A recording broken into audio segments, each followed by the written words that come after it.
Señora Villanueva Alave María Rosario, postulante a la plaza de juez penal unipersonal de Guari, del Distrito Judicial de Ancash. Tome asiento, por favor. Buenos días. Doctora Villanueva, buenos días. Buenos Tome días. asiento, por favor. Muchas gracias. ¿Cuál es su cargo actual, doctora? Actualmente, muy buenos días, señores miembros del jurado de la Junta Nacional de Justicia. Actualmente me desempeño como defensora pública en la defensa pública de Huaraz, del distrito de Ancash. En su evaluación de conocimientos, doctora, usted tiene 68. 68 es prácticamente la nota mínima para aprobar, ¿cierto? Sí. Yo le pido un esfuerzo de autoevaluación que siempre es complicado y es difícil. ¿Usted cree que tiene los conocimientos, las capacidades para desempeñar el cargo al que postula?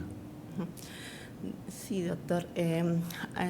Bueno, yo me encuentro ya laborando en una institución pública desde el año 2012 como asistente en función fiscal. Desde esa fecha me he venido preparando, me he venido capacitando. En lo posible he tratado de primero aprender, ¿no? Porque una cosa es pues la teoría y otra cosa distinta es la práctica. Y todos estos años me ha ayudado tanto esta práctica como también paralelo a los conocimientos que he venido conociendo poco a poco. Creo que el nivel pues con el que empecé desde un inicio como asistente en función fiscal ha ido paulatinamente y poco a poco, ¿no? He ido aprendiendo mayores instituciones del derecho. En la práctica he podido ya ingresar a audiencias, porque también me he desempeñado como fiscal adjunto provisional y también, bueno, me vengo desempeñando actualmente como defensora pública y también pues estar en las audiencias me ha permitido tener más conocimientos, ¿no? El desarrollo, ¿no? de una audiencia y bueno, por otro lado, como asistente de función fiscal y como fiscal también en el desarrollo de un proceso. Considero que tengo los conocimientos que puedo aportar a la institución y estas funciones que he tenido tanto como fiscal como defensora pública me han permitido tener una visión más integral y considero que puedo desempeñar correctamente mis funciones.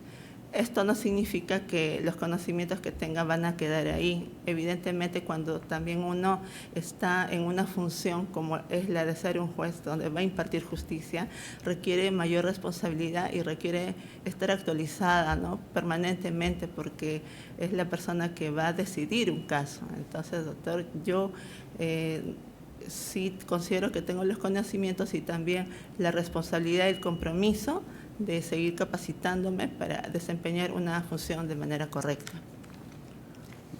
Usted tiene experiencia en investigación, registra una publicación en una revista que se llama La Tribuna del Abogado. El artículo es el consentimiento de la víctima de violencia de género en la comisión del delito de desobediencia a la autoridad por incumplimiento de las medidas de protección. Vamos a tocar un poquito el tema de género. ¿Usted cree que esta visión de género, perspectiva de género, ideología de género, o como se le quiera llamar, ha contribuido en algo a estos delitos en los cuales las mujeres son básicamente la parte agraviada? Sí, doctor, yo considero que sí ha contribuido en la medida que, bueno, de acuerdo a nuestra realidad en Perú, hay aún conceptos, pensamientos, roles que se le dan, ¿no? a la mujer. Los roles, por ejemplo, de que la mujer tiene que estar en casa o que la mujer tiene que vestirse de cierta forma, tiene que actuar de manera femenina, no puede contradecir al varón porque el varón es el que tiene la última palabra. Estas concepciones de esos roles pues ha hecho de que muchas veces se generen violencia contra la mujer debido a esos motivos, ¿no? Estos roles estereotipados, como lo dicen. Identificar ello. ¿Qué cosa es un estereotipo? viene a ser un pensamiento sobre que una persona, bueno, en este caso la mujer, debe hacer o es, ¿no? Es algo ya asignado según el pensamiento, un pensamiento machista, ¿no? Que tiene respecto de la mujer. Como le dicen, un rol, algo ya encasillado. Lo comprendo así. Pero hay bueno, estereotipo es un criterio más o menos generalizado sobre determinada materia o situación o persona. Claro. Hay estereotipos que no son relevantes socialmente, ¿no? El hecho de que uno cree que a una niñita hay que vestirla de rosado, o a un niño de celeste, o que la niña juega con muñecas y el niño juega con soldaditos, eso es socialmente irrelevante, no tiene ninguna consecuencia jurídica. Pero lo que usted mencionó inmediatamente después, que es eso de que la mujer tiene que hacerle caso al hombre porque él es el que manda, eso ya es un asunto socialmente relevante, porque ya eso implica una serie de cosas, incluso estados de subordinación y dependencia, ¿no es cierto? Sí. Pero esta visión de género propiamente, ¿ha hecho algo para que los delitos contra las mujeres disminuyan, o sencillamente la visión de que todas las personas tienen iguales derechos es suficiente? Claro, doctor. Bueno, identificar primero el tema del género ha servido a poder implementar, ¿no?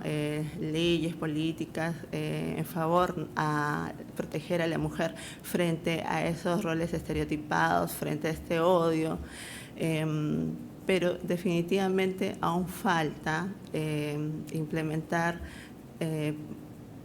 más que todo yo considero que es un tema de los mismos operadores, no solo de justicia, sino también de los que están involucrados, ¿no? Hay un tema preventivo que aún falta. Considero, por ejemplo, por parte de la policía, pongámoslo primero en la policía, quizá no haya la cantidad o bueno, tengan tal vez otros trabajos también que tengan que realizar, que quizá falta un poco más de supervisión para las medidas de protección, para que las mujeres se sientan más seguras de que esto no va a volver a reincidir, pero aún todavía entiendo de que cabalmente no se está cumpliendo, ¿no?, con esta supervisión. Pero por otro lado, fíjese en lo que usted me está contestando, porque ahí pareciera que hay hasta cierta contradicción, ¿no? Cuando usted habla del género y desarrolla la idea del género, inmediatamente usted dice a las mujeres. Y cuando hablamos de mujeres ya no estamos hablando necesariamente de género, estamos hablando de sexo.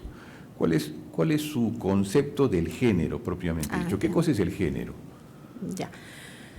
Es no necesariamente una persona que ha nacido de sexo femenino se identifica, ¿no?, con ello. Puede ser que una persona que tenga sexo femenino se identifica más con lo masculino, ¿no? Es la identidad. Bueno, también es cierto que este género no solamente es respecto de la mujer, también pues hay otros tipos, ¿no?, de género. Entiendo que viene a ser pues no, las personas, ¿no?, que se identifican con otro sexo, como son los varones, ¿no?, que se identifican tal vez con lo de mujer. Ahí quería llegar. ¿Vale la pena que jurídicamente tengamos un tratamiento de género cuando el género, en buena cuenta, es una autopercepción? Y la autopercepción, como cualquier cosa que es absolutamente subjetiva. ¿El derecho tiene que meterse en ese tipo de subjetividades? Bueno, he leído, le mentiría en qué texto exactamente, pero tengo entendido pues de que muchas veces las personas no es que se identifiquen porque quieren, ¿no? Es decir, me refiero a que se influencian por algo externo y por ello yo ya me identifiqué varón, ¿no? Muchas veces es porque nacen, desde que son pequeños, tienen muy en claro de que de que se identifican, de que se autoperciben, como usted indica, como una persona que no es del mismo sexo. Entonces, ¿por qué no debemos también en estas personas respetar sus derechos? Porque al final de cuentas son personas. Indudablemente, ¿no? Entonces, indudablemente, pero ahí está la parte importante del asunto. Respetamos sus derechos no en función al sexo o al género, sino porque son personas. Todos somos personas y todos tenemos los mismos derechos. Exacto. Y obligaciones. Sí, Cambiando un poquito de tema, yendo propiamente a la materia penal, que es la que usted maneja, ¿nos puede mencionar cuáles son los tipos de delitos recurrentes en el distrito de Huari? Bien, doctor. En ese lugar tengo entendido que existen ciertas problemáticas con respecto a que a veces las mineras no cumplen con lo que han acordado con algunas comunidades, como por ejemplo el tratamiento de agua, o por ejemplo ampliar, ¿no?, sus pistas o mejorar las pistas, porque esa zona es trocha, es una zona un poco desagreste, que no hay una buena un buen tránsito, ¿no? En cuanto a las pistas me refiero. Pero yo le preguntaba por los delitos, sí, y usted me está hablando de ahí se derivan los delitos. Responsabilidad civil. Sí, doctor, de ahí se derivan algunos delitos, como por ejemplo lesionan a aquellas personas, lesiones, obstrucción de las vías, más o menos viendo la problemática que existe ahí. Pero también hay delitos, bueno, como en todos, ¿no? Omisión en la asistencia familiar, el delito de usurpación, el delito de hurto, también de robo. Y abigeato también, seguramente. Sí, seguramente, porque en ese lugar pues hay zonas rurales, ¿no? Sí, Usted seguramente. mencionó hace unos segundos la interrupción de carreteras. Obviamente es un delito porque está afectando la libertad de tránsito de las personas, inclusive su libertad en términos generales. ¿Usted conoce los casos de interrupción de carreteras en zonas mineras, básicamente, como es en la que usted va a estar si se le da la confianza? Son bastante recurrentes y, como usted dice, en muchos casos son consecuencia de algún problema y la interpretación de los acuerdos, o cuando la comunidad quiere de alguna manera presionar para conseguir mayores beneficios. ¿Usted conoce algún caso en los cuales las personas que han intervenido en esta interrupción de carreteras han sido sentenciadas? No, doctor, no. Sin embargo, el delito es bastante recurrente. ¿Por qué cree que no se llega a la última instancia? Le voy a ser sincera, yo no vivo en el lugar, no conozco exactamente si ha habido alguna resolución condenatoria por ese delito, no desconozco de verdad, doctor, pero sí he podido, en la medida de lo posible, averiguar, ¿no?, con algunos colegas de esa ciudad, ¿no?, sobre las problemáticas que existen. Por eso es que le mencioné sobre que delitos derivan a raíz, ¿no?, del incumplimiento que hacen las mineras en favor de las comunidades, ¿no? Pero no he escuchado que se haya sentenciado por ese delito. Y lo que sí también recurren más, ¿no?, es estos delitos contra el patrimonio. Es lo que principalmente existe, ¿no?, como incidencia en la ciudad de Huari. Hablando de los delitos contra el patrimonio, ¿cómo están conformados de acuerdo al Código Penal? Bien, en los delitos contra el patrimonio podemos encontrar al delito de hurto, al delito de robo, de extorsión, al delito de daños, usurpación, apropiación ilícita, estafa, principalmente ello, doctor. Y en cuanto a los beneficios premiales que se le da al colaborador, ¿cuáles serían? Los beneficios premiales. Sí.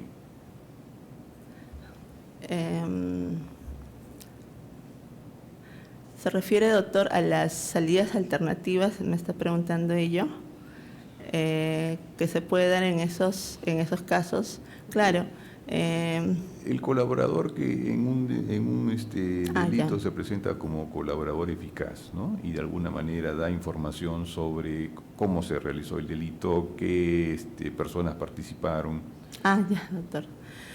Bueno, primero que la colaboración eficaz se da en un contexto de criminalidad organizada, se da en un contexto de, bueno, también de bandas dirigidos, ¿no?, a extorsión, a ello, ¿no? En mi caso, como juez unipersonal, debido a los años de delito, hasta menos de 6 años, no voy a tomar conocimiento de ello, pero de todas formas voy a precisar sobre Pero la colaboración clara, eficaz. Es un tema que tiene que conocer. En buena sí, cuenta, lo que yo le pregunto es ¿qué beneficios tiene el colaborador eficaz? Ya. Es la exención de la pena, doctor. Esto siempre y cuando se dé información respecto a cabecillas, respecto a líderes, ¿no?, de la organización criminal, a delitos graves, ¿no?, donde dé información a delitos graves. También otro de los beneficios está la suspensión de la pena, la disminución de la pena. Esos son los otros beneficios también. En realidad solamente le falta la remisión de la pena. Y la remisión en los casos de sentenciados, ¿no? Eso es efectivamente. Ya. Eso es todo por mi parte, doctora. Doctor de la Fuente, ¿quiere usted preguntar? Sí, gracias, señora Villanueva Lave. Muy buenos días. Buenos días nuevamente. Al responder algunas inquietudes al colega Cercovic, que preside la comisión, sobre temas de género, me gustaría, pues, su formación es a partir de la experiencia como fiscal, como defensora, o ha hecho estudios de género. ¿Cómo sientan las bases de ese tema de género? Ya. Con relación, ¿se refiere, doctor, a mi artículo? A eso quería llegar, pero en principio, o sea, usted ha hecho una defensa, ¿no? O mejor dicho, ha contestado preguntas sobre género, ¿no? Mi primera interrogante es, ¿cómo ha adquirido esos conocimientos? ¿En base a su experiencia o ha hecho estudios? Bueno, doctor, todos estos temas acerca del género, en realidad, cuando yo me he desempeñado como fiscal adjunta provincial, ha sido un tema, pues, que se ha visto mucho debido a que conocíamos aún delitos de violencia contra la mujer integrantes del grupo familiar, hasta que entró en vigencia las fiscalías especializadas en violencia y dejamos de ver esos casos. Y a partir de ello es donde he podido enterarme un poco más, abordar un poco más acerca del tema, y justamente es ahí donde he podido verificar sobre este problema de las mujeres. Bueno, tal vez no voy a entrar aún a mi artículo, pero es por ahí donde yo veo ese problema, ¿no?, de que las mismas mujeres se sabotean y hacen ineficaz, ¿no?, una medida, ¿no?, de protección. Ya, por esa experiencia usted profesional. Ya entró a su artículo, ya. Sí. Usted ya entró a su artículo, señora Villanueva. Antes de ello, antes de ingresar, de ser el caso a su artículo académico, de su hoja de vida se advierte que su experiencia en el Ministerio Público es como asistente en función fiscal, 3 años, casi 4 años, casi aproximadamente, puede ser un poquito más, un poquito menos, y luego tiene experiencia, casi 2 años, un poquito más, en defensa pública, ¿sí? Sí. Si sumamos ambas trayectorias, ambas experiencias, estaríamos hablando de no más de 6 años, ¿no? ¿Usted cree que esa experiencia, en algunos casos dentro del sistema, pero vinculada al Ministerio Público, y en otros casos ejerciendo defensa pública, le dan la idoneidad como para ocupar una plaza de juez penal unipersonal? Y si me contesta sí, ¿cuáles serían esas habilidades duras, ¿no?, y habilidades blandas, por supuesto, que usted considera tener para desempeñar esa importante responsabilidad? Uh-huh. Gracias, doctor, por la pregunta. Bueno, entre las habilidades duras considero tener pues los conocimientos que me ha propiciado tanto como asistente de función fiscal, como fiscal y como también defensor público. Como anteriormente ya había indicado, estas funciones me han permitido ver de manera más integral las funciones que desempeña tanto un personal administrativo, que en caso de que me puedan dar la oportunidad de ser juez unipersonal, entiendo cuáles son lo que realmente busca, ¿no?, un personal administrativo. Busca pues conocer, mejorar, ¿no? Y definitivamente en ese momento, cuando yo me estuve desempeñando, entre las habilidades blancas que pude desarrollar es la proactividad, ¿no? Esa proactividad me ha permitido a que yo pueda incentivarme, seguir capacitándome,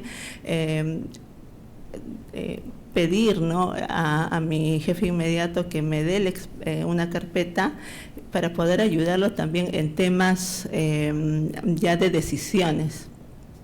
Por otro lado, como fiscal y como defensora pública me ha permitido adquirir mayores conocimientos, tener al tanto, ¿no?, estos conocimientos en audiencias, poder acopiar, ¿no?, jurisprudencia, doctrinas para poder hacer mis decisiones. Todo ello ha sido poco a poco, ha sido de manera paulatina, y todo ello me ha permitido a llegar hasta la experiencia que tengo el día de hoy.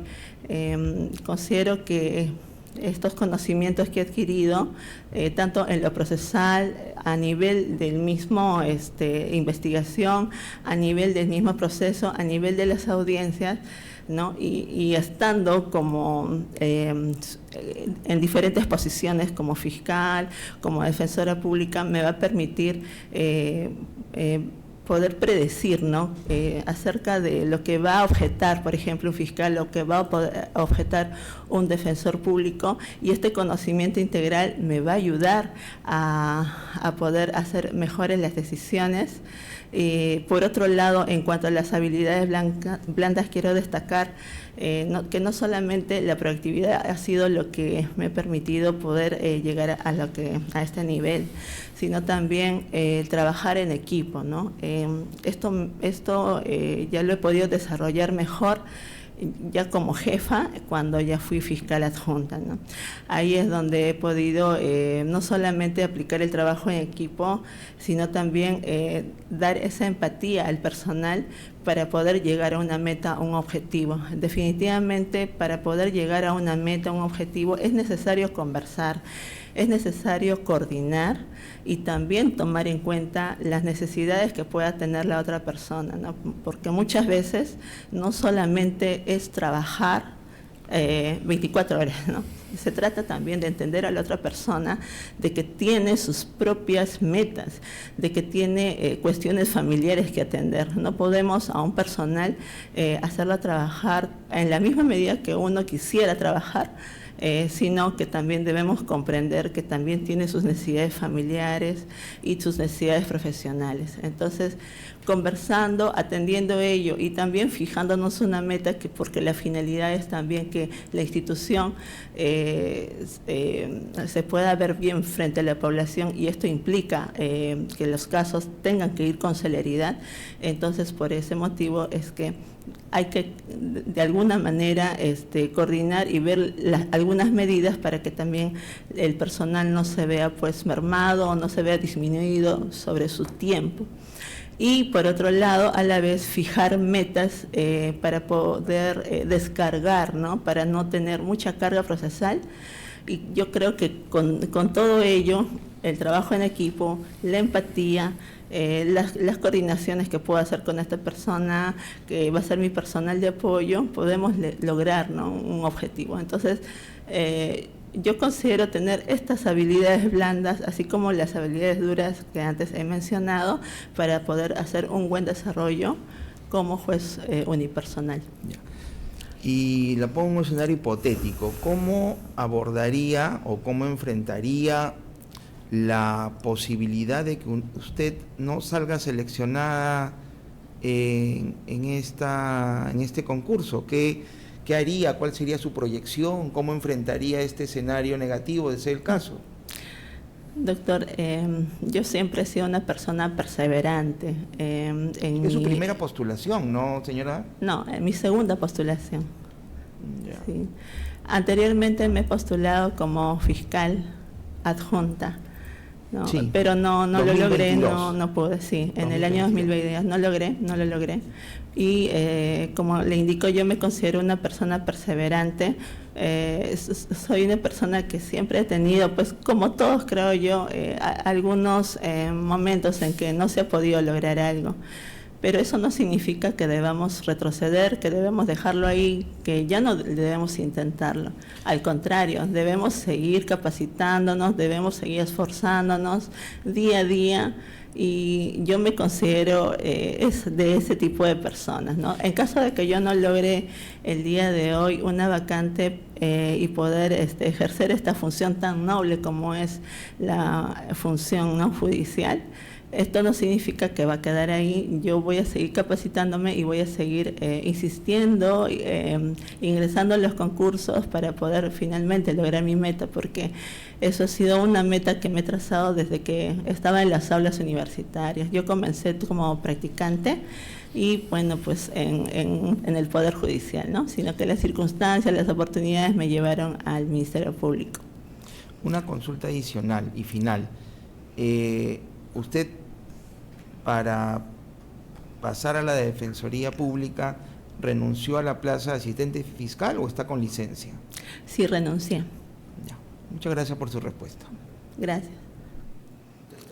Gracias, doctor de la Puente. Doctor Galindo, ¿desea alguna pregunta? Sí, por favor. Gracias, presidente. Doctora, buen día. ¿Cómo está? Buenos días, doctor. Usted es de Tacna. Sí. ¿Dónde labora? Laboro en la ciudad de Huaraz desde el año 2012. Huaraz. ¿Y de Huaraz a Huari? Es 3 horas. ¿Conoce algo de Huari? He ido a algunas oportunidades porque tengo al padre de mis hijos trabajando en ese lugar. Sí conozco, bueno, de la problemática que existe en ese lugar. Y bueno, es una ciudad emergente en realidad, no es como la ciudad de Huaraz. ¿Y qué conoce creo que hay un sitio arqueológico ahí en... Ah, sí, de Chavín, sí, claro, en ese lugar se desarrolló la cultura Chavín. Encontramos pues en ese lugar al blasón monolítico, que en realidad está más o menos ¿La cultura Chavín a o una hora. o la Sí. cultura Huari? No, cultura Chavín, porque la cultura Huari es otra, está relacionada en Ayacucho. Ahí es la cultura Chavín. Entonces ahí pues encontramos un museo a una hora más o menos de Huari, y en ese lugar pues encontramos al lanzón monolítico, ¿no?, las cabezas clavas. Entiendo que es una cultura muy antigua, pero que creíamos que era la más antigua, pero en realidad pues la que es más antigua es la de Caral, ¿no? De eso, doctor, tengo conocimiento. Ya. Y en honor a Chavín de Huántar, hubo una operación militar acá en el Perú, ¿no? ¿O? Sí, doctor. ¿Qué conoce sobre ese evento histórico?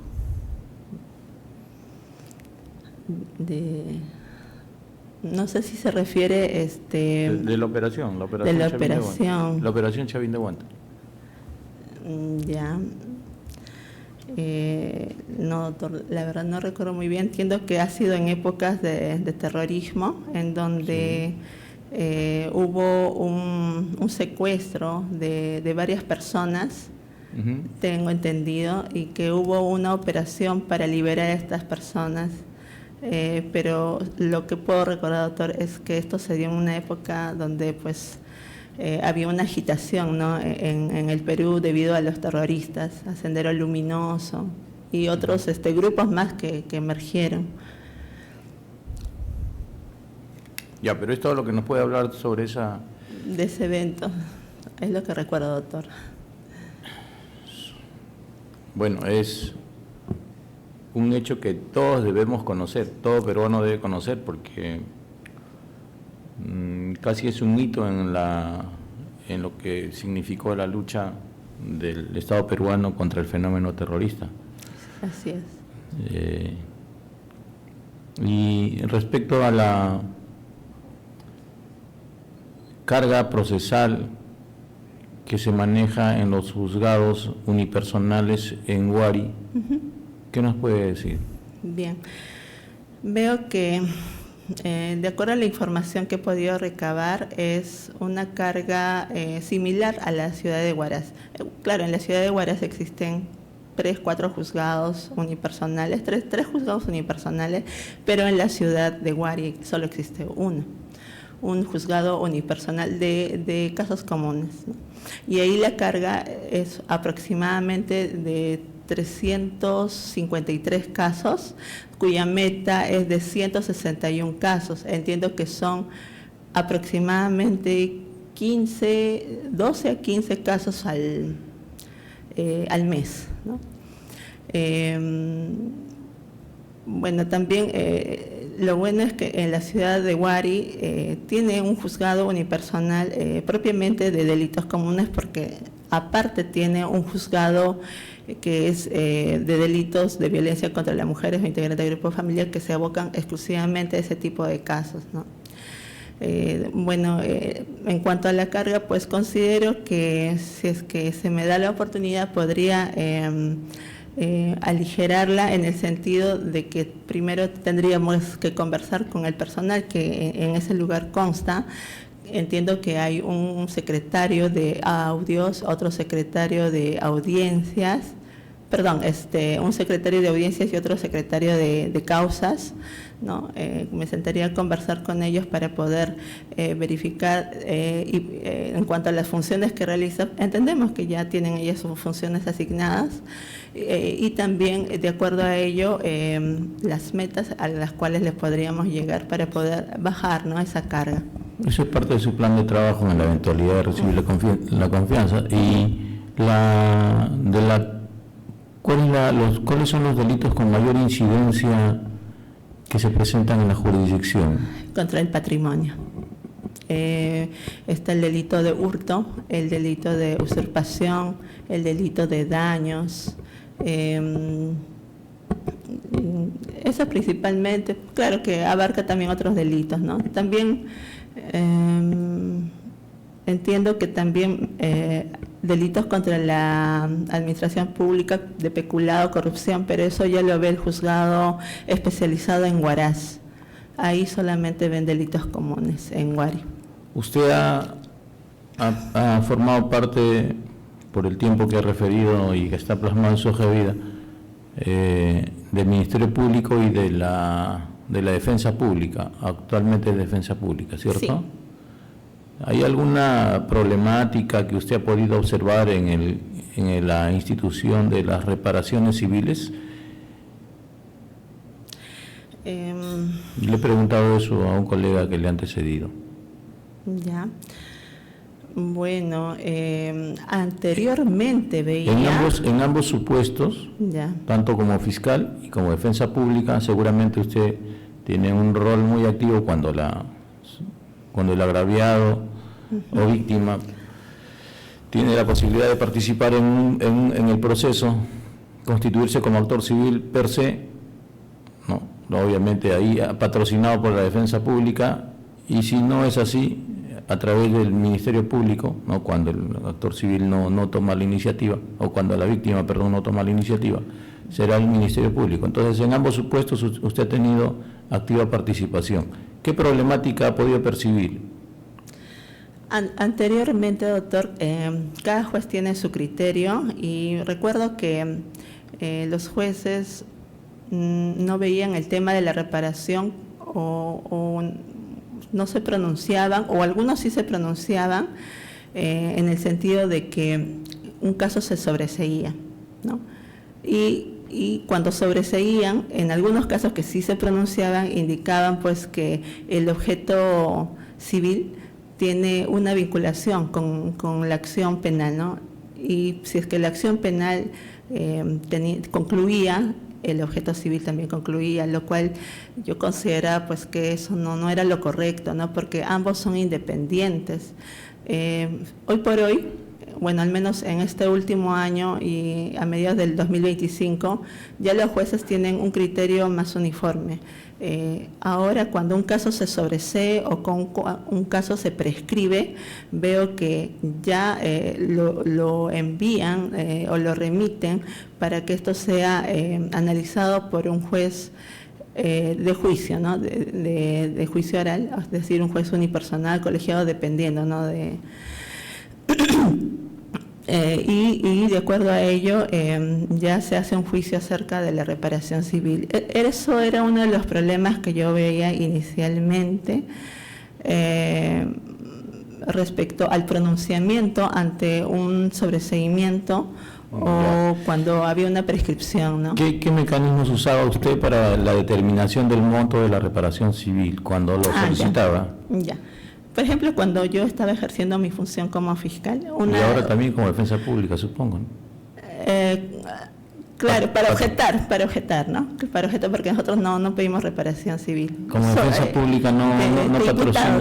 Por eso, sí, okay. Actualmente yo soy defensora pública de imputados y por lo tanto objetamos, ¿no? Cuando... Pero, pero las víctimas no tienen defensa pública. Sí, pero sí, son otros defensores de víctimas, hay otros defensores SNEG y hay otros defensores imputados. Pero debe conocer usted. Claro, doctor. Bien. Por ejemplo, si lo puedo abordar por un caso, desde un caso. Si lo abstrae sería mejor, pero bueno. Ya, en un caso, por ejemplo, de lesiones, ¿no? Vemos que tiene que abordarse el daño lucro cesante, el daño emergente, el daño moral. En esos casos, por ejemplo, si es un daño emergente, ¿no? Tiene que verse cuántos días de incapacidad médico-legal ha tenido esta persona y cuántos días, ¿no? ha dejado de trabajar. ¿No? Por ejemplo, son 5 días lo que ha dejado, o 10 días lo que ha dejado de trabajar. Entonces, en función a su remuneración, es lo que se establece, ¿no? como un monto de daño emergente, ¿no? Creo que estoy confundiendo los conceptos. En el daño emergente es en función a los daños que ha tenido directamente esta persona, como gastos médicos, como para su recuperación, para su tratamiento, ¿no? En base a boletas que ha tenido esta persona en función al daño que ha tenido físicamente, ¿no? Y el lucro cesante es más bien, doctor, disculpe, sí, que quiero agregar, el lucro cesante sí es más bien en función a lo que esta persona ha dejado de percibir porque no ha trabajado, por ejemplo, 10 días, ¿no? En función a su remuneración. Y se incorpora... O sea, solamente se usan los dos conceptos de daño emergente, lucro cesante, también. Daño moral. Moral, sí. ¿Cómo se mensura el daño moral? Bueno, ¿hay algún parámetro o queda libre albedrío del solicitante? Es de acuerdo al criterio de equidad, doctor, pero también desde mi posición como defensa pública también solicitamos, ¿no? una pericia psicológica que permita verificar, ¿no? qué tan grave ha sido, ¿no? este daño psicológico que haya tenido respecto al delito, ¿no? a que se ha cometido en su agravio. pero sí utilizan el criterio de equidad, ¿no? Y en relación a los mecanismos coercitivos que utiliza la legislación a efectos de hacer efectivo el pago de la reparación civil.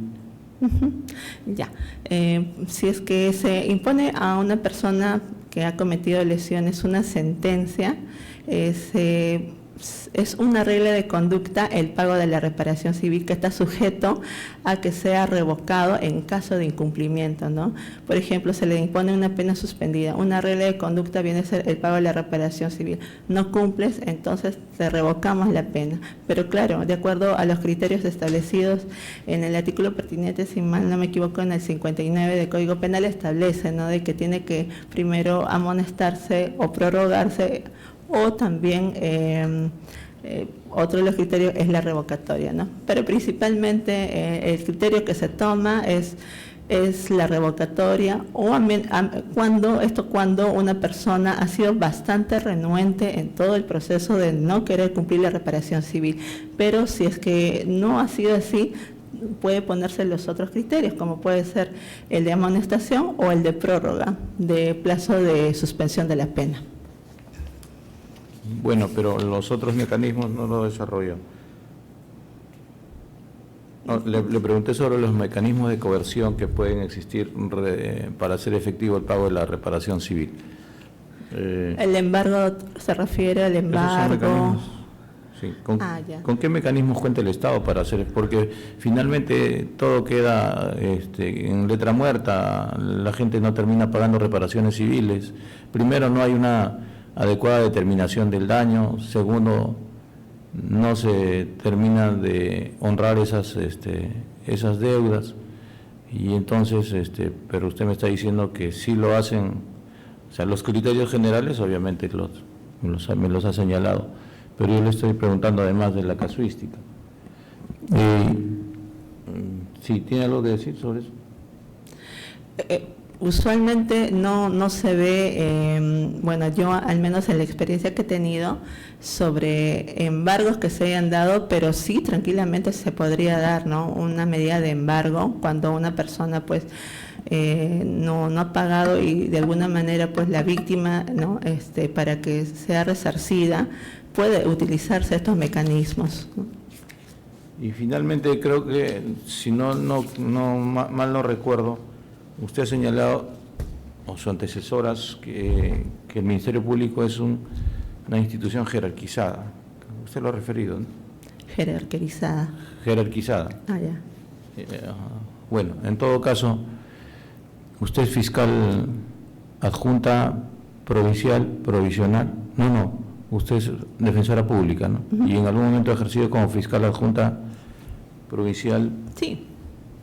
Y en relación a esa jerarquización del Ministerio Público, ¿tiene alguna incompatibilidad con el principio de autonomía que rige la actuación de los magistrados? Bueno, yo creo que es armonizable, es decir, de acuerdo a las funciones, ¿no? Todos los fiscales tenemos, pues, o todos los fiscales tienen esa independencia, esa objetividad que tiene en un caso determinado que lleva, ¿no? Cuando es un caso propio, actúa con objetividad, actúa con esa independencia, pero de alguna manera se armoniza en el sentido de las escalas que existe de acuerdo a fiscal adjunto, fiscal provincial, fiscal superior. No habría que verlo tanto por la forma de que hay un choque, ¿no?, entre esos principios o esas funciones. Yo creo que hay que armonizarlos, es decir, de acuerdo a la jerarquía que tiene pues cada fiscal, porque su función, por ejemplo, de un fiscal provincial va a ser pues revisar, ¿no?, y ir de la mano respecto de un caso con el fiscal adjunto, ¿no?, y ambos llegan a un consenso para para la decisión, porque finalmente el fiscal provincial es quien va a firmar la disposición, pero va a ser pues también en función a las labores, al criterio que tome el fiscal adjunto, y ambos pues tienen que tomar una decisión conjunta para que finalmente esta decisión pueda ser emitida y notificada a las partes. Y en cuanto al fiscal superior, pues es quien va a ser como una segunda instancia, quien va a verificar las actuaciones que se hacen en una fiscalía corporativa. Pero yo lo veo por el lado de que hay que no tomarlo como un choque de principios o de poderes, sino como algo armonizado, ¿no? Porque también cada fiscal tiene sus propias funciones y no se puede ni desconocer ello, ¿no? Esto, postulante. Muchas gracias, presidente. Muchas gracias. Gracias, doctor Galindo. La entrevista ha terminado, doctora. Muchas gracias. Permiso. Hasta luego. Hasta luego.